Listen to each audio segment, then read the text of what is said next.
Aleluia, graças a Deus. Boa tarde mais uma vez, sejam muito bem-vindos.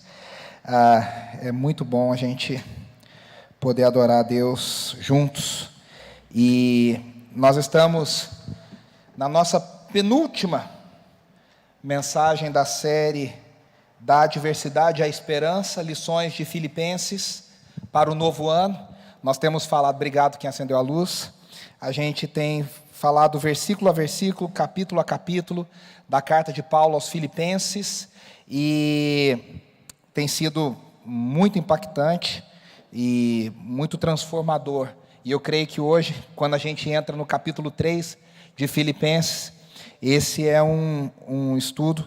Mateus, acabei de lembrar que eu não te mandei o slide da mensagem, eu estou te mandando aqui agora. Acabei de lembrar, mas já está chegando aí. Tem sido muito impactante para a gente estudar, e hoje o capítulo 3 é um dos capítulos que eu mais amo de todo o Novo Testamento, e eu tenho certeza que vai impactar muito a sua vida, que a gente tenha ouvidos abertos, olhos abertos, para entender aquilo que Deus quer falar conosco nessa tarde. Amém?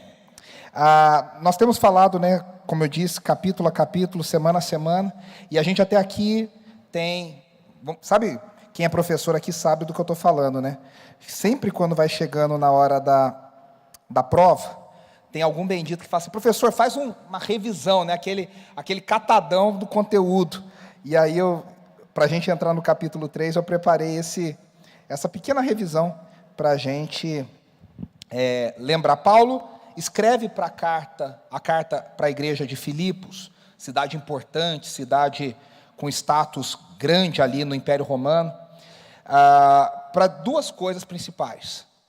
Ele quer agradecer uma oferta financeira que ele recebeu dessa igreja, lembrando que ele está preso, lembrando que os prisioneiros no Império Romano, eles tinham que se manter com os próprios recursos, ou com recursos da família, ou com recursos de amigos, e essa igreja deve ter mandado uma grande soma em dinheiro para Paulo, através da vida de Epafrodito.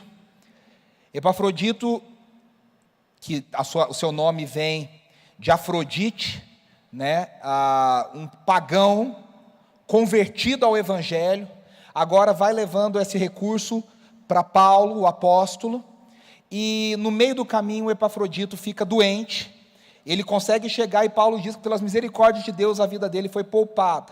Paulo recebe essa oferta, agradece à igreja, e ele fica sabendo através de Epafrodito o que estava acontecendo na igreja de Filipos. Esse pessoal estava sofrendo perseguição, esse pessoal estava sofrendo oposição, e Paulo escreve para eles, a partir do seu próprio exemplo, da sua vida, da sua prisão. Paulo está preso em Roma, e ele está escrevendo para esses irmãos para dizer o seguinte: irmãos, permaneçam firmes, alegrem-se no Senhor. Eu sempre falo isso, Filipenses, nessas coisas que a gente aprende em escola dominical, que a gente aprende rapidinho quando criança, Filipenses é a carta da alegria, e a gente tem a tendência de achar que estava tudo bem, tudo maravilhoso, e Paulo está preso, a igreja em Filipos está sofrendo perseguição, as coisas estão muito ruins, e Paulo está dizendo: alegrem-se no Senhor. E aí ele vai agora, a partir do capítulo 3, dizer para os irmãos em Filipos qual deve ser o procedimento deles. Ele diz: vocês precisam lutar juntos, no capítulo 2, final do 1, capítulo 2 ele fala isso. Vocês precisam lutar juntos a batalha do Senhor. Se vocês lutarem sozinhos, Paulo fala isso em outra carta sua, de outra forma, ele fala: compartilhem a carga uns com os outros. Se a gente lutar separado, a gente enfraquece. Quando nós lutamos juntos, a força na unidade, a força no propósito que Deus está fazendo. E aí ele começa a dizer: vivam de modo digno do Evangelho, vivam como cidadãos, não cidadãos romanos, que vocês já são, vivam como cidadãos dos céus, vivam como cidadãos dos céus, tenham os valores dos céus. E ele deu o exemplo de Cristo Jesus, ele diz: Cristo Jesus, sendo Deus, abriu mão dos seus atributos de Deus por um tempo, e ele se esvaziou no seu limite mínimo, ele se esvaziou o máximo que pôde, para se tornar como um de nós. E ele veio e nos serviu, e ele foi obediente. Paulo diz: obediente até a morte, e morte de cruz. Por isso Deus o exaltou, ele deu o nome acima de todo nome. Nós acabamos de cantar: santo, és incomparável, és inigualável. porque ele foi obediente até a morte de cruz. E Paulo está dizendo, agora nós temos que ter a mesma mente de Cristo Jesus. Na palavra da moda, o mesmo mindset de Cristo Jesus. A mesma forma de pensar de Cristo Jesus. E agora, no capítulo 3, Paulo dá uma guinada. E parece que alguns analistas do texto, comentaristas, biblistas, olham para esse texto e falam, será que esse texto é de Paulo? Será que ele não foi tirado de outra carta de Paulo e foi inserido aqui? Porque ao primeiro momento parece que Paulo dá uma desconectada do que ele estava falando. Mas se a gente parar para prestar atenção nas expressões, nos temas, fica muito claro que Paulo ainda está falando do que ele estava falando. Ele está só expandindo. Ele está retomando assuntos que ele já começou e está falando, agora eu vou tratar mais profundamente disso aqui. E aí a gente, então, tem certeza, né, que esse aqui é um trecho de Paulo que permanece. É um dos capítulos mais impactantes, como eu disse, do Novo Testamento, e nós vamos ler juntos. Nós vamos parte a parte. Eu ia fazer a piadinha infame do Jack, aquele lá, mas eu não fiz, eu me controlei e não falei. Filipenses 3, nós vamos ler os primeiros 3 versículos. Paulo diz assim, finalmente, meus irmãos, alegrem-se no Senhor. Escrever a vocês as mesmas coisas não é problema para mim. E é uma segurança para vocês. Cuidado com os cães, cuidado com esses que praticam o mal, cuidado com a falsa circuncisão, pois nós é que somos a circuncisão. Nós, os que servimos a Deus em espírito, nos gloriamos em Cristo Jesus e não confiamos na carne.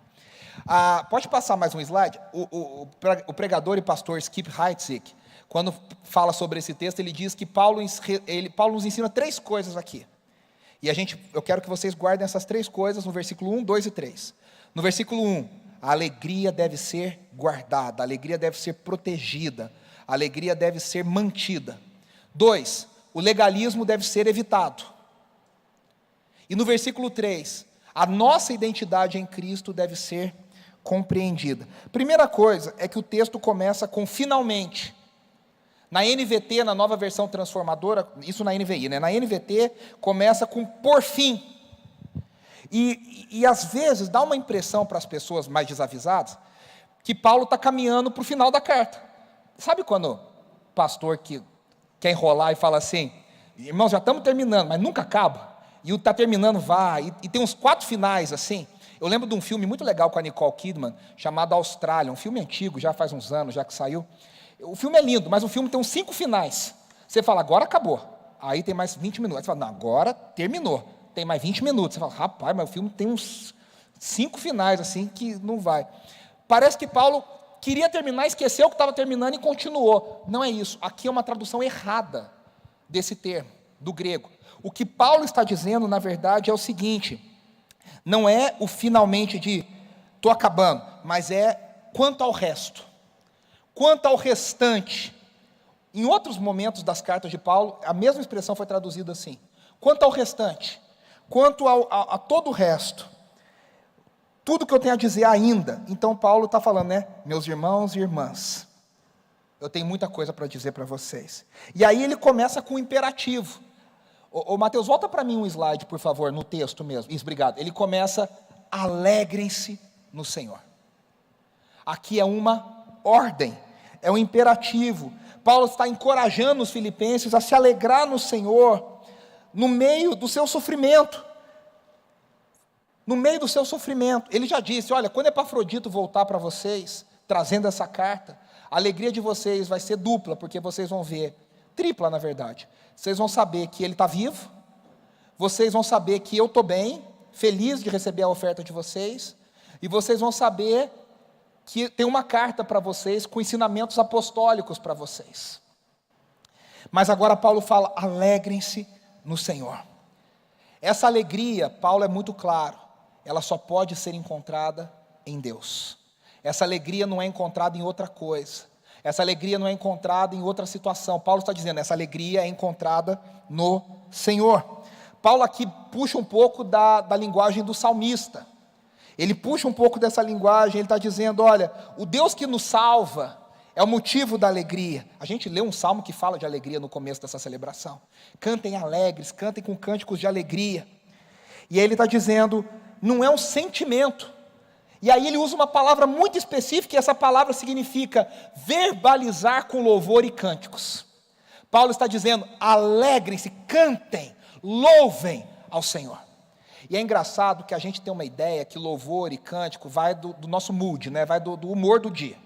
Ah, estou com vontade, não estou com vontade. Tem dia que você acorda que nem a Cinderela, os passarinhos vêm, puxam o lençol, dança, você faz. Tem dia que você acorda que nem o gato lá, que é o Satanás, né? O gato da Cinderela lá, da madrasta. E a gente acha que depende do nosso humor.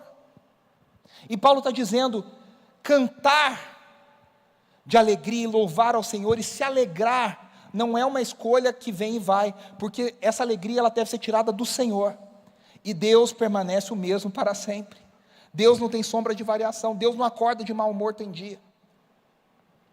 Eu sigo um cartunista e ele faz alguns cartoons muito interessantes. Eu já falei sobre ele. Ele não é cristão, mas os personagens dele são Deus, o diabo, Adão e Eva. São os personagens principais. Depois entra Caim, Abel, tem um monte de personagem. Mas ele tem algumas sacadas muito interessantes. Por ele não ser cristão, ele tem coragem de falar algumas coisas. E essa, na prática, é uma heresia, mas acaba ficando engraçado, que está Freud sentado e Deus fazendo terapia com Freud. E Deus fala para Freud, e Freud fala para Deus assim, me fala da sua infância. E Deus fala para ele, eu não tive infância. Aí ele fala, isso explica muita coisa. Deus não tem crise de identidade, Deus não acorda, tem dia que fala, meu Deus, eu mesmo, o que vai ser hoje? O que eu vou fazer hoje? Deus permanece o mesmo. E Paulo está dizendo, a fonte da nossa alegria. A gente, há muitos anos atrás, cantava uma canção lá do Rio de Janeiro, da Vida Nova de Irajá, fonte de alegria, muita alegria, é Jesus. Ele permanece o mesmo. E aí, agora, ele está dizendo que o motivo para eles se alegrarem tem ligação com o fato de conhecermos o Senhor mais e mais. Quanto mais eu conheço, mais eu me alegro, mais eu me encontro em Deus. E aí Paulo vai dizer o seguinte, o que eu estou para escrever para vocês, na verdade não é uma coisa nova, vocês já me ouviram falar várias vezes pessoalmente para vocês. E aqui é uma coisa que pega muito no nosso mundo, né? A gente odeia coisa repetida. A gente não tem paciência de ouvir coisa repetida. A gente tem uma síndrome de adolescente, que a gente fala, tá, já sei, não repete, vamos, tudo é novidade, tem que ser novidade, novidade, novidade. E o Evangelho, meus irmãos, não é novidade, o Evangelho é sempre falar as mesmas coisas. É a gente sempre se lembrar das mesmas verdades, de formas diferentes, com a novidade do Espírito, com o frescor do Espírito de Deus, mas é a gente sempre se lembrar das mesmas coisas, vez após vez. O Evangelho, ele fala ali, né? Escrever a vocês as mesmas coisas. E cá entre nós, uma igreja saudável é uma igreja que prega sempre as mesmas coisas. Os métodos podem mudar, as palavras podem mudar, mas a mensagem precisa permanecer a mesma. Eu brinco, né? Eu tive um professor no seminário, ele comemorou 50 anos de casado, de ministério, Dr. Carlos Eber de Campos, uma sumidade da Igreja Presbiteriana do Brasil. E ele prega e ele fala, tal coisa é deveras difícil. Um adolescente, acho que ouve ele e buga, assim, não entende nada do que ele está falando, né? A gente precisa atualizar os nossos termos, a gente precisa atualizar a forma de falar. A gente tem métodos diferentes. Antigamente não tinha projeção, não tinha televisão, eu não estava pregando com iPad, mas a mensagem precisa ser sempre a mesma. E a igreja do Senhor tem perecido porque a gente tem se vendido para a cultura que está ao nosso redor, para querer sempre novidades. E nessa de novidade, meu irmão, a gente se perde. A gente inventa, né? Sabe aquela receitinha que você sabe fazer em casa? Aquela é segura. Aí um dia que você vai falar, quer saber, estou cansado de comer isso aqui, vou inventar uma coisa. Pode dar errado. Às vezes dá. Às vezes dá. A Andressa hoje foi inventar uma receita lá para o Nicolas de panqueca, né? Cenoura, com não sei o que, ela não deu certo. Grudou, queimou. A gente comeu, mas não estava bom, né? Mas a gente comeu para não jogar fora. Mas a gente, quando fica inventando, a gente corre o risco de inventar demais. A gente perde a mão. E Paulo está dizendo, eu vou escrever para vocês as mesmas coisas. E ele está dizendo, para mim não é pesado. Quem aqui é professor? Tem alguns trabalhos. Você já pensou? O professor todo ano fala as mesmas coisas. Entra a turma, sai turma, entra a turma, sai turma. E ele está lá falando as mesmas coisas. Você já pensou quantas vezes Roberto Carlos cantou emoções na vida dele? Ele dormindo, acho que a boca já mexe, assim, é aquilo, eu pensei no Roberto Carlos aleatoriamente. bem aleatoriamente. Então, o que acontece? Paulo está dizendo, para mim não é pesaroso eu falar as mesmas coisas. Ele está dizendo, para vocês é uma segurança. A gente precisa ouvir as mesmas coisas, a gente precisa ouvir os fundamentos da palavra, a gente precisa se lembrar daquilo que é importante. O Tim Keller tinha uma frase maravilhosa que ele dizia, o evangelho não é o ABC da vida cristã. Que a gente acha que o evangelho, essas coisas eu já sei, já fiz classe de novos membros, já sou velho de igreja, eu quero coisa nova. O Tim Keller diz, não tem nada novo além do evangelho. Se tem, é maldito. O evangelho não é o ABC, o evangelho é o A a Z, é o alfa e ômega da vida cristã. É o começo e o fim. A gente não pode sair das mesmas coisas. Então a gente deve se lembrar constantemente do evangelho. O culto é um ensaio do evangelho. O Deus que nos salva, o perdão dos pecados, ações de graças, a comunhão, é o evangelho ensaiado e encenado todas as semanas. A gente deve cantar o evangelho, proclamar o evangelho. E aí Paulo agora, com uma linguagem muito forte, ele vai falar contra aquelas pessoas que ele tem falado há muito tempo. Aqueles que vêm pregar, ele já falou daqueles que pregam a Cristo por motivos egoístas.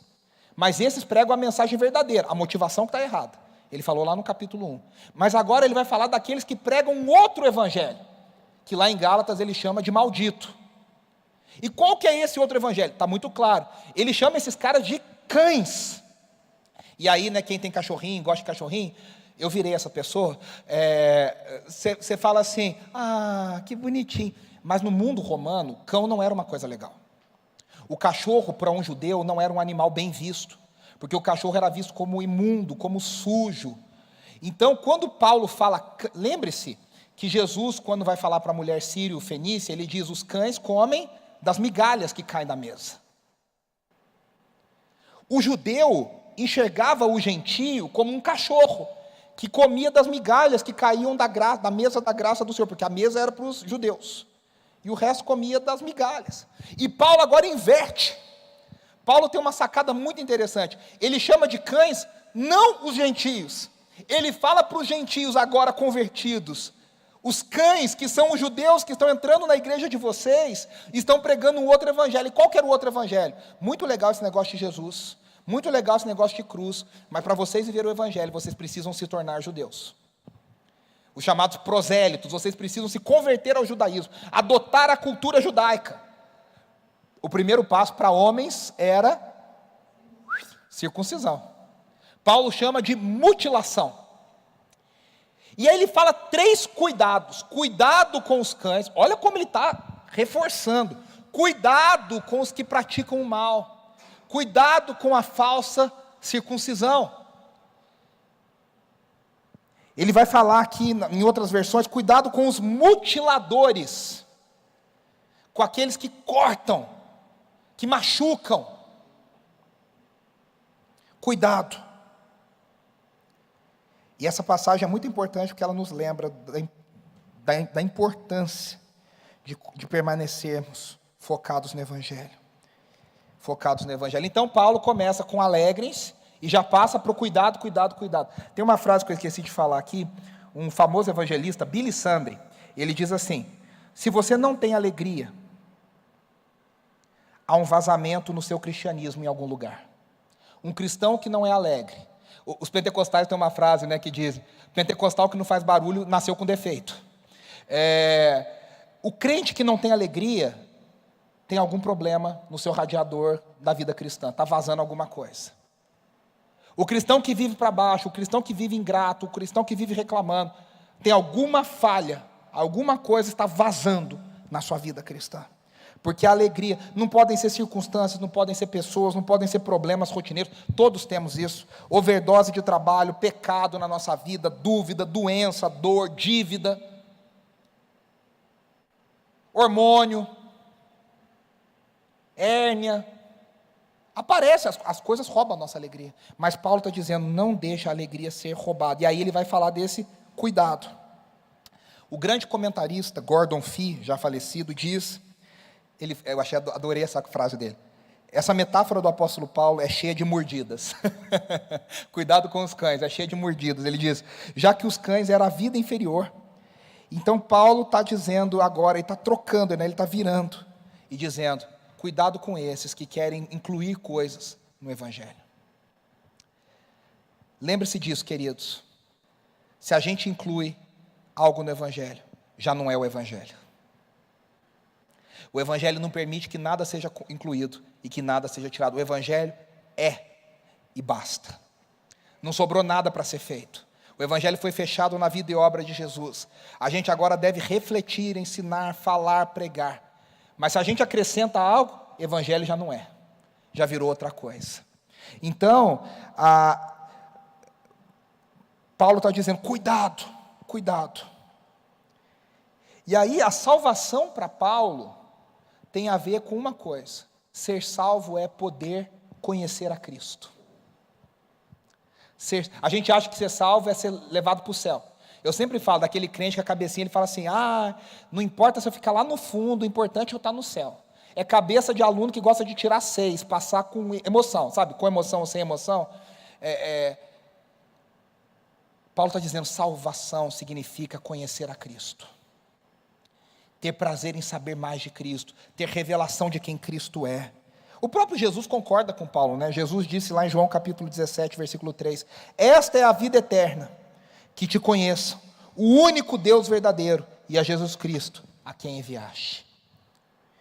E agora a gente encontra aqui 3 marcas de um verdadeiro cristão. Pode passar, Mateus, isso, mais um. 3 marcas de um verdadeiro cristão. Primeiro, o verdadeiro cristão serve pelo Espírito de Deus. Segundo, o verdadeiro cristão se gloria somente em Cristo Jesus. Terceiro, o verdadeiro cristão não coloca confiança na carne. Vamos lá primeiro, servir pelo Espírito de Deus. Na NVI está escrito, adoramos pelo Espírito de Deus. E aí parece que a gente chega aqui, a gente levanta as mãos, tudo bem, tudo isso é lindo. Mas o verbo no grego não é adorar nesse sentido, é de serviço, de ministério. É uma linguagem ligada ao templo, ligada aos sacerdotes do templo. Paulo está dizendo, nós ministramos servindo ao Senhor, fazendo coisas práticas, pelo Espírito de Deus. O que significa isso? A vida cristã, o serviço da vida cristã.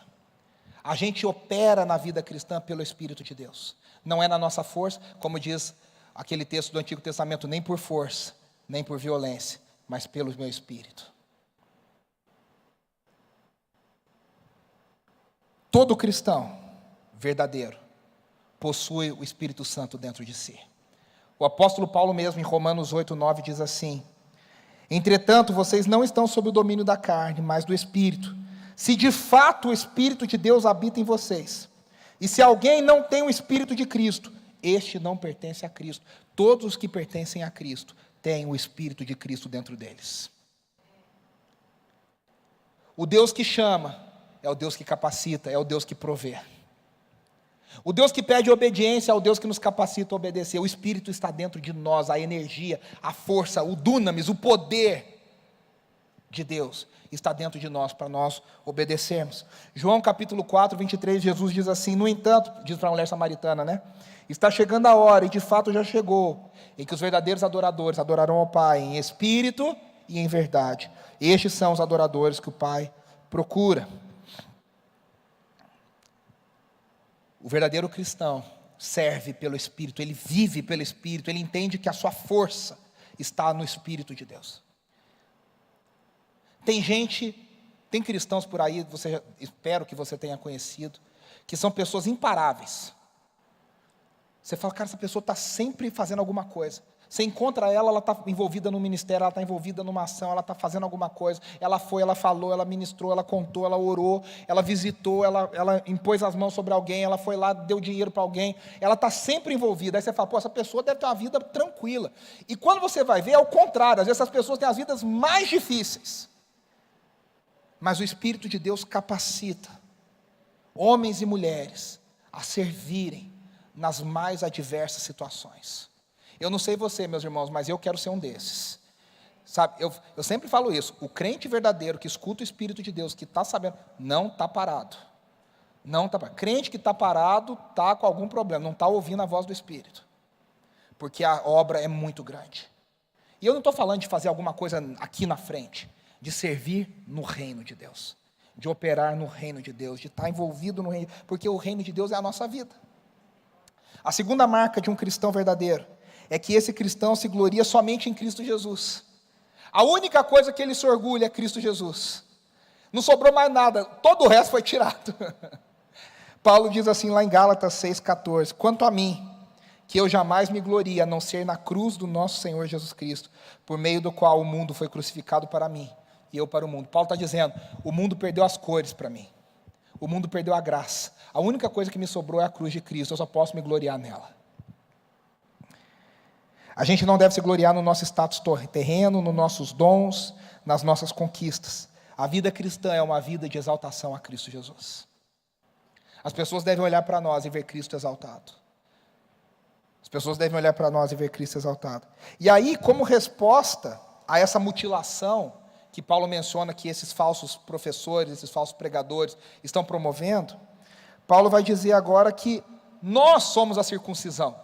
Aí você pergunta, nós quem? Lembre-se que Paulo, um judeu, está escrevendo para uma igreja gentílica. E ele está dizendo, nós, judeus e gentios, que cremos em Jesus e agora estamos unidos em Jesus, nós, o povo de Deus, somos circuncisão. Ele diz que nós, não é que nós temos a circuncisão, ele diz, nós somos a circuncisão. Paulo já fala isso em outras cartas, inclusive em Gálatas. O que importa no cristão é a circuncisão do coração. É um coração transformado, é um coração completamente rendido ao Senhor. É uma operação interna, é uma transformação dentro da pessoa, no caráter da pessoa, no mais íntimo da pessoa. Deus transforma as pessoas. O Evangelho transforma pessoas. Deus muda a história de pessoas. Paulo está dizendo, nós somos a circuncisão. O que Paulo está dizendo é o seguinte, nós somos o povo de Deus. Não eles que se alegram, eles, nós também, porque ele também faz parte daquilo. Os judeus dizem, nós somos filhos de Abraão. E Paulo diz lá em Romanos, Deus pode fazer de uma pedra. João Batista fala a mesma coisa. Filhos de Abraão. Os verdadeiros filhos de Abraão são aqueles que têm a circuncisão do coração, têm o seu coração transformado, têm o seu coração rasgado por Jesus, rasgado pelo Espírito de Deus. E aí, ele está dizendo, nós somos, então o que Paulo está dizendo é o seguinte, nós somos o povo de Deus, preparados para os últimos dias. Para Paulo as coisas estão ligadas, porque o Antigo Testamento, o Espírito era dado somente a pessoas específicas. O Espírito era dado a profetas, o Espírito era dado a reis, e o Espírito era dado a sacerdotes. Quando o Espírito é derramado na mente judaica e no ensinamento judaico, isso significava que o reino de Deus estava chegando, os últimos dias estavam chegando. Paulo olha para o Espírito derramado no Pentecostes e Paulo diz, agora nós somos o povo de Deus, capacitado para os últimos dias. Nós somos o povo de Deus que temos o Espírito derramado em nós agora. E para isso Deus tem nos preparado para os últimos dias. Tem até uma frase que eu anotei aqui que diz assim, precisa-se enfatizar, é o Gordon Fee, precisa-se enfatizar que Paulo não sabe nada a respeito de um novo Israel. Para ele há apenas um povo de Deus, que agora foi recém-constituído, em plena concordância com as promessas do Antigo Testamento. E é pelo Espírito, em particular, que os gentios entraram na herança das bênçãos prometidas a Abraão. Então, Paulo, em oposição a esse jeito ritualístico, legalista de viver, tem que cortar o prepúcio, tem que botar o quipá, tem que guardar o shabat, tem que fazer isso, tem que fazer aquilo. Paulo está dizendo, não é isso que acontece. O cristão tem dois jeitos de viver. Na verdade, só existem no mundo dois jeitos de viver. Na carne e no Espírito. O cristão deve viver no Espírito e não na carne. Então, é isso que Paulo entende, inclusive pelo derramamento do Espírito.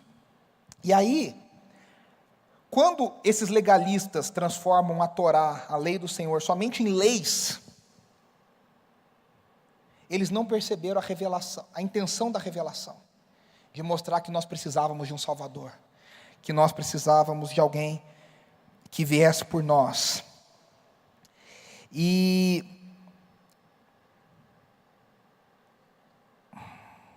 Aqui, ó. Por isso, Paulo vai enfatizar a necessidade da circuncisão do coração. E Paulo está dizendo aqui para essas pessoas, olha, vocês acham que vocês estão prestando um serviço a Deus, cortando o prepúcio de vocês. Mas, na verdade, vocês estão prestando um verdadeiro serviço a Deus, quando vocês oferecem as suas vidas para viver no Espírito, para servir a Deus com tudo que vocês têm. É a mesma linguagem que Paulo retoma em Romanos capítulo 12, quando ele diz, ofereçam a si mesmos o corpo de vocês, como sacrifício vivo diante do Senhor. A gente tem que entregar tudo. E aí, por último, Paulo fala sobre, agora, o contraste, do gloriar-se em Cristo Jesus, o servir pelo Espírito, ele termina dizendo, e que não colocam confiança na carne. A gente vive pelo Espírito, a gente serve pelo Espírito, a gente se gloria em Cristo Jesus, e a gente não confia na carne. O que significa isso, gente? A gente não confia, às vezes você não confia no açougue que você vai comprar, mas não é isso que Paulo está falando. Paulo está dizendo o seguinte, eu não confio nos meus títulos, eu não confio na minha capacidade mental, eu não confio na minha herança, eu não confio no meu saldo na conta bancária, eu não confio em nada, porque tudo isso não significa nada. Eu só confio, eu só me glorio em Cristo Jesus. Então, ou você vive de acordo com o Espírito, ou você vive de acordo com a carne. E são dois tipos excludentes, não dá para viver no Espírito e na carne. Ou você vive no Espírito, ou você vive na carne. E Paulo está sendo muito sério nisso aqui. E é aqui que os judaizantes se perderam, porque eles rejeitaram o Espírito, para passar a confiar na própria capacidade de obedecer. Vamos continuar o texto? Agora do versículo 4 ao 6. Embora eu mesmo tenha razões para ter tal confiança. Paulo está dizendo o seguinte, vocês querem brincar, vocês querem jogar esse jogo? Como diz por aí, esse jogo, 2 podem jogar. Então eu vou jogar o jogo de vocês. Vocês querem ir pelas credenciais da carne? Eu vou mostrar para vocês as credenciais que eu tenho. E aí Paulo diz assim, se alguém pensa que tem razões para confiar na carne, eu ainda mais. E aí ele começa, circuncidado no 8º dia de vida. Ou seja, a circuncisão mais top que tinha, assim, o pacote premium, ele fez. Pertencente ao povo de Israel, da tribo de Benjamim, que não era nenhuma tribo qualquer, que cá entre nós, das 12 tribos, tinha umas tribos mequetrefe. Benjamim era uma tribo importante, inclusive ligada a Judá, ligada a Davi. Então Benjamim era uma tribo nobre. Então ele fala, eu sou da tribo de Benjamim, hebreu dos hebreus, quanto à lei, fariseu, olha o pedigree dele, está só descendo. Quanto ao zelo, perseguidor da igreja, quanto à justiça que há na lei, irrepreensível. Paulo não está dizendo que ele não pecava. Paulo está dizendo que naquilo que a lei era o entendimento dele, ele cumpria tudo que a lei dizia. E aí, a terceira marca é que nós não devemos confiar na carne. Por isso que Paulo começa a fazer esse jogo. E aí ele vai jogar todo o status dele. Então ele começa com a circuncisão. Pode passar, mas isso aí. Paulo fala da sua herança hereditária, ele fala circuncidado ao 8º dia. Ele fala de nobreza da tribo de Benjamim. Ele fala do pedigree, da pureza da raça. Eu sou hebreu de hebreus. Além de tudo, ele era fariseu, um partido nobre, elite dentro do povo. E lembre-se que Paulo, além de ser fariseu, ele diz em Atos que ele foi criado aos pés de Gamaliel, um dos mais nobres mestres fariseus. Ou seja, ele era discípulo de um dos mais nobres mestres fariseus. Na piedade, ele era fariseu. Na intensidade, ele era zeloso. O que significa? Ele ia até as últimas consequências. Para ele, quando ele diz, eu era perseguidor da igreja, naquela época era um elogio. Eu estou matando esse movimento desses hereges. Ele diz, eu fui até o final. Eu fiz tudo o que eu tinha que fazer. Sabe quando esses homens bombas, para a família é um orgulho o cara se matar, explodir? Porque eles acham que eles estão cumprindo a vocação deles. É isso que Paulo está dizendo. Na minha loucura eu achava que perseguir a igreja, eu estava fazendo o melhor possível. E por último ele diz, eu era irrepreensível na lei. O que significa isso na prática?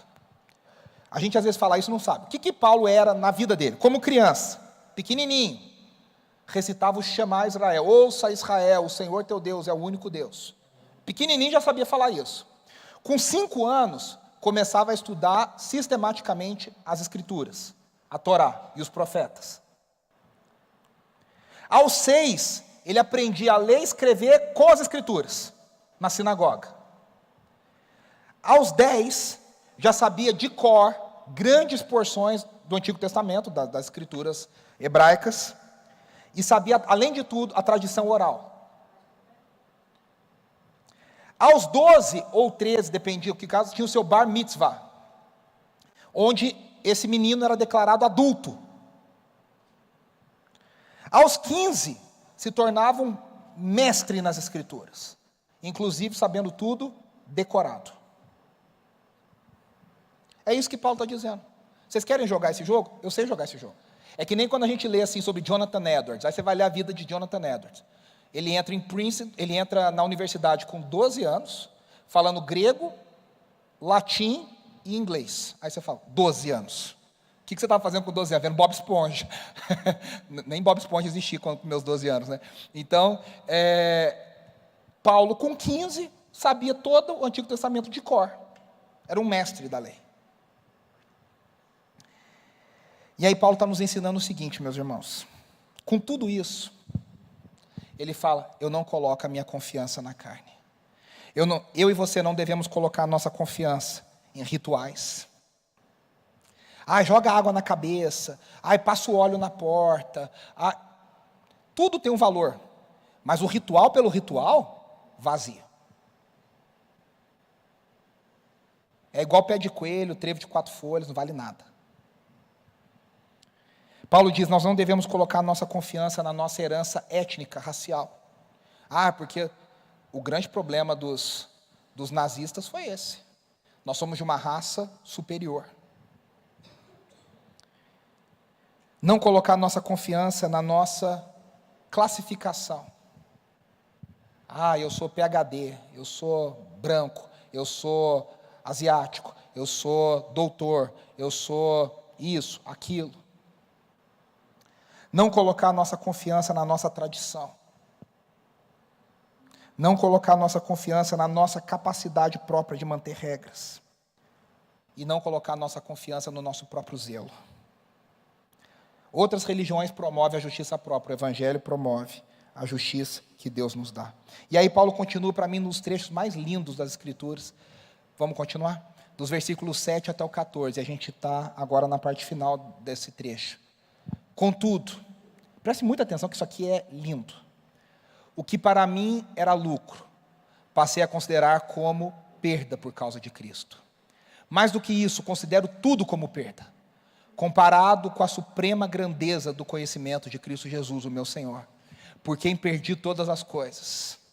Eu as considero como esterco para poder ganhar Cristo e ser encontrado nele, não tendo a minha própria justiça que procede da lei, mas a que vem por meio da fé em Cristo, a justiça que procede de Deus e se baseia na fé. Quero conhecer Cristo, o poder da sua ressurreição e a participação nos seus sofrimentos, tornando-me como ele na sua morte, para que de alguma forma alcançar a ressurreição dentre os mortos. Não que eu já tenha obtido tudo isso, ou tenha sido aperfeiçoado, mas prossigo para alcançá-lo, pois para isso também fui alcançado por Cristo Jesus. Irmãos, não penso que eu mesmo já o tenha alcançado, mas uma coisa faço, esquecendo-me das coisas que ficaram para trás, e avançando para as que estão adiante, prossigo para o alvo, a fim de ganhar o prêmio do chamado celestial de Deus, em Cristo Jesus. Que coisa linda, hein? Esses versos aqui falam de justificação, santificação e glorificação. E no centro de tudo está Cristo. Paulo, em 5 versículos, falou 9 vezes Cristo Jesus.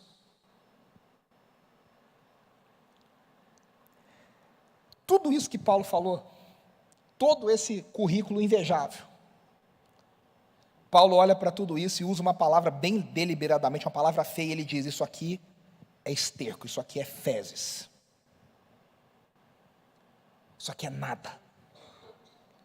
Cara, o que faz uma pessoa pegar um currículo invejável desse, olhar para isso e falar, isso aqui é nada? Tem um episódio de Friends, a Rachel fica muito brava com o Ross, quando ela descobre que ele fez uma lista de prós e contras, para namorar com ela ou não. E aí tem muita gente que faz isso, né? A coluna dos prós e a coluna dos contras. Paulo está dizendo o seguinte, que ele pegou todas as coisas que estavam na coluna dos prós e colocou como contra. E a única coisa que permaneceu como pró para ele foi Cristo Jesus. Tudo que ele antes achava que era o máximo, ele descobre que não vale nada. E ele diz, eu vou pegar a pior palavra possível para dizer, isso aqui é esterco. Isso aqui não vale para nada, não me serve de nada. E aí ele diz que por causa de Cristo, ele perdeu todas as coisas. E aí você fala, o que Paulo perdeu? Só que o mais maluco não é que ele perdeu, ele fala que ele considera ganho. Ele perdeu, mas ele ainda considera que ele ganhou. 2 Coríntios 11, do 22 ao 30, diz assim, são eles hebreus? Eu também sou. São israelitas? Eu também. São descendentes de Abraão? Eu também. São eles servos de Cristo? Eu ainda. Aí ele fala, devo estar fora de mim para falar dessa maneira, mas trabalhei muito mais. E aí vem a listinha de Paulo. Fui encarcerado mais vezes, fui açoitado mais severamente e exposto à morte repetidas vezes. 5 vezes recebi dos judeus 40 açoites menos 1. 3 vezes fui golpeado com varas, 1 vez apedrejado, 3 vezes sofri naufrágio. Passei 1 noite e 1 dia como náufrago em alto mar. Estive continuamente viajando de uma parte a outra, enfrentando perigo nos rios, perigos de assaltantes, perigo entre os meus compatriotas, perigo entre gentis, ou seja, perigo em todo lugar. Perigo na cidade, perigo no deserto, perigo no mar, perigo entre falsos irmãos. Trabalhei arduamente, muitas vezes fiquei sem dormir, passei fome, sede, muitas vezes fiquei em jejum, suportei frio e nudez. Além disso, enfrento diariamente uma pressão interior, preocupando-me com todas as igrejas. Quem que está fraco que eu não me sinto fraco? Quem que é induzido ao pecado que eu não me queime por dentro? E aí ele termina dizendo no 30, se devo me orgulhar, que sejam nas coisas que mostram a minha fraqueza. Meus irmãos, quando a gente vê essa lista aqui, nossa orelhinha vai abaixando, vai abaixando, vai abaixando. E a gente fala, eu não sei o que é sofrer por Cristo Jesus. Eu não passei 1/100 disso aqui.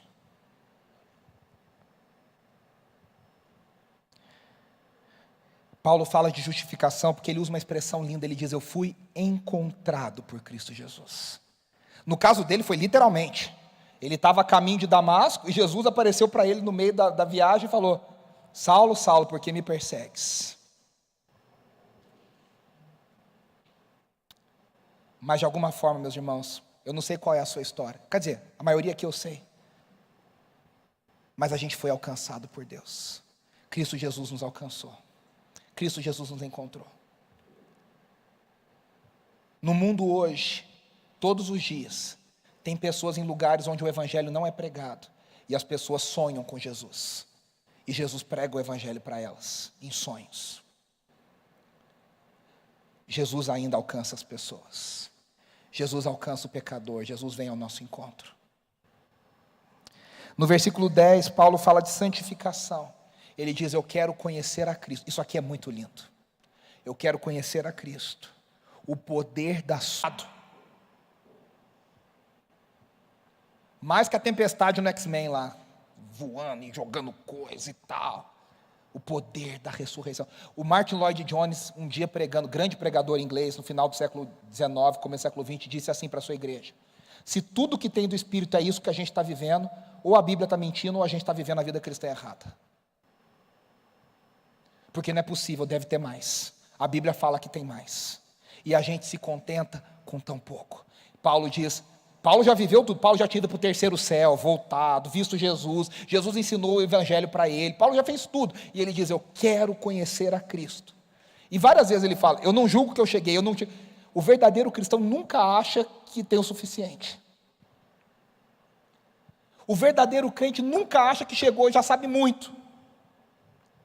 Paulo diz, eu quero conhecer a Cristo e o poder da sua ressurreição, e aí ele complementa, ele diz, e participar dos seus sofrimentos. Fica a dica para nós, desculpa acabar com a sua alegria. Não tem como conhecer a Cristo sem participar dos seus sofrimentos. Conhecer a Cristo é participar dos seus sofrimentos. A gente tem que estar pronto a sofrer por Cristo Jesus. E aí no versículo 11, Paulo fala da glorificação. Ele fala: o Espírito derramado vai nos levar e nos selar até o último dia. O Espírito é o selo. O que significa isso? Que a gente foi salvo e que a gente vai ser transformado e glorificado no dia final de Cristo Jesus. Aí você fala assim: mas esse de alguma forma, não parece que ele está meio em dúvida? Não é que ele está em dúvida da glorificação. Ele só não sabe que dia vai ser e como vai ser. Ele diz: algum jeito Deus vai dar, mas eu vou estar lá. De alguma forma, eu não sei se vai ser, não, sabe aquela música, não sei se os anjos subiram, se a igreja subiu, se o céu desceu, eu sei que Deus vai fazer alguma coisa. Ele diz: alcançar a ressurreição dentre os mortos. Ah, nesse dia, meus irmãos, glorioso dia. E aí no versículo 12, 14, ele fala: eu fui alcançado por Cristo, e eu recebi um chamado dele, o Deus dos céus que nos chama e nos dá uma missão. Paulo é humilde, né? Ele diz: não que eu alcancei ainda, eu prossigo, e aí ele fala uma linguagem de atleta. Ele diz: eu continuo lutando, eu continuo me desafiando os meus limites, eu continuo focado. Foco, força e fé. Eu continuo focado para atingir o prêmio. E qual é o prêmio? Ganhar a Cristo Jesus. Ele já falou: eu quero ganhar Cristo Jesus, eu quero ser encontrado nele. E aí ele fala uma coisa muito linda, e eu quero encerrar. Pode chamar a Andressa, o Stanley aqui. A gente vai para o nosso momento de ceia também. Ele diz assim: eu faço uma coisa. Uma coisa.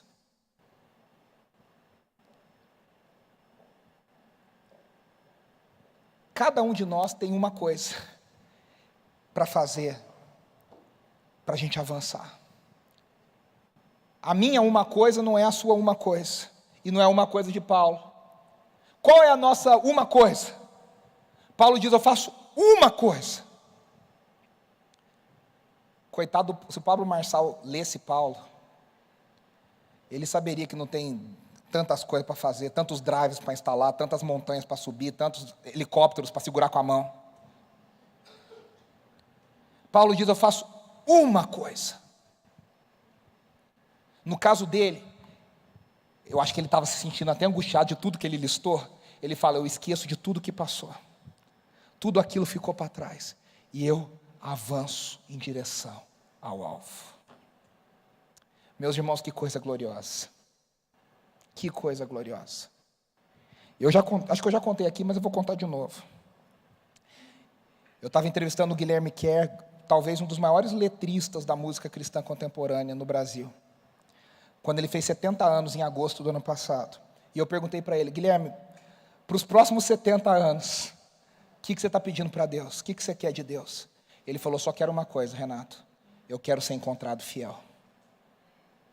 O cara que podia falar: não, eu quero fazer mais um monte de música de sucesso, eu quero que a igreja cante as minhas músicas para sempre. Ele fala: só quero uma coisa, eu quero ser encontrado fiel. Paulo fala: esquecendo-me das coisas que passaram.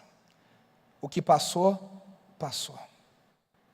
Ah, mas Deus fez, já passou. Mas já passou. Eu prossigo para o alvo, a fim de encontrar e ganhar Cristo Jesus. Meus irmãos, que Deus nos dê essa graça, dessa maturidade espiritual, de conhecer a Cristo e ganhar a Cristo. De olhar para 2024 para frente. A gente não sabe quanto tempo a gente tem, mas a gente precisa esquecer das coisas que passaram. A gente precisa esmurrar o nosso corpo, a gente precisa lutar como um atleta, e a gente precisa lutar pelo Evangelho, juntos como igreja, segurando a carga uns dos outros, para que o Evangelho de Deus avance, a vida de Deus avance no meio de nós, e pela graça de Deus um dia a gente alcance a ressurreição. Nós vamos cantar uma canção enquanto o pessoal vai servir os elementos. A Jaque e a Luana vão servir os elementos da ceia. Essa é uma canção nova, feita pelos nossos amigos lá de Florianópolis, lá da F-Hop, queridos amigos nossos. E essa canção fala de Maria, irmã de Marta, e fala que Maria escolheu a boa parte, que é estar aos pés de Jesus. O valor maior é Jesus. Reflita na letra dessa canção. para a gente juntos adorar o Senhor. Como é que é?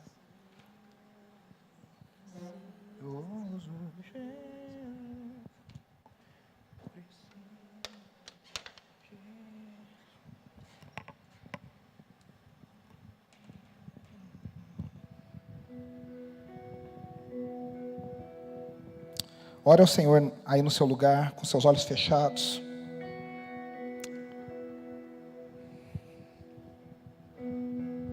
Apresente a sua vida ao Senhor nessa tarde, nesse início de noite.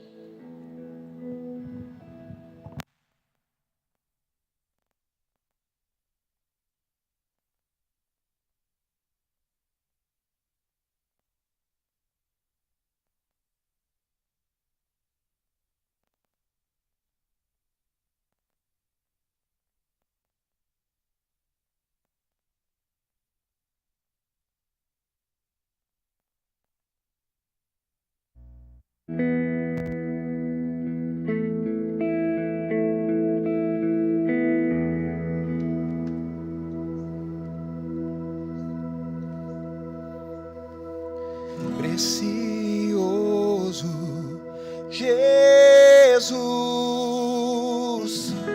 aos teus pés aqui estou. Que eu poderia te oferecer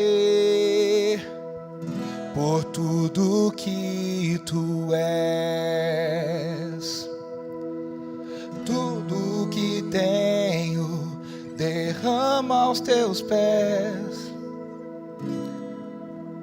Quanto custou, Jesus, teu valor é maior.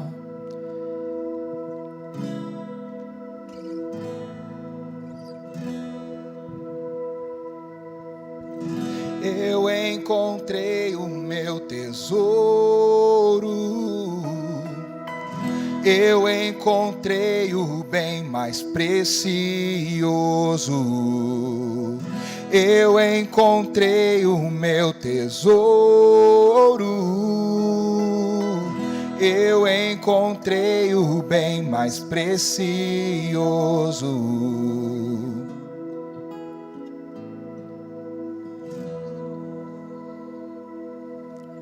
Precioso Jesus,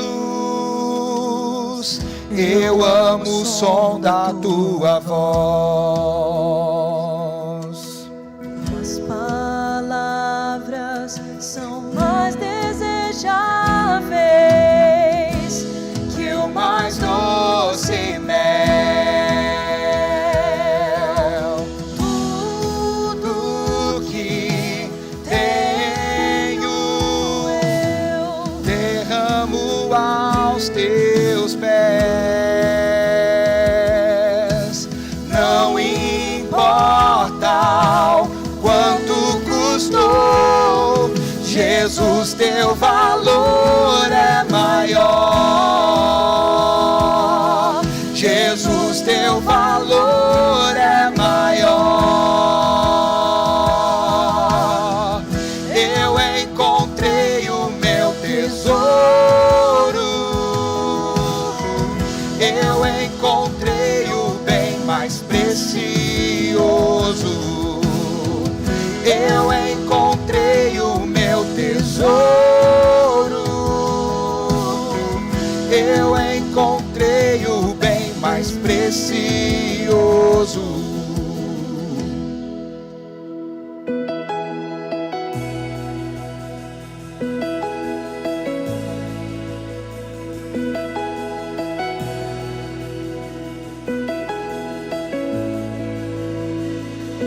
Como Maria, que estava aos teus pés e dissestes a ela: essa é a boa parte, que nunca, nunca será tirada. Como Maria, que estava aos teus pés e dissestes a ela: essa é a boa parte, nunca, nunca será tirada. Como Maria, que estava aos teus pés e dissestes a ela: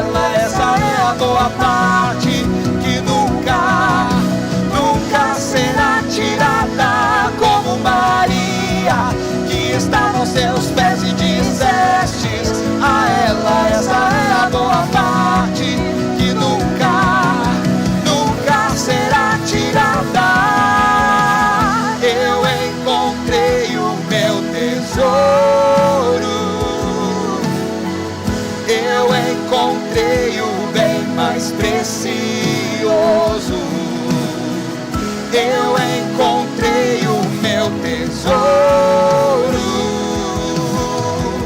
eu encontrei o bem mais precioso. Eu encontrei o meu tesouro, eu encontrei o bem mais precioso.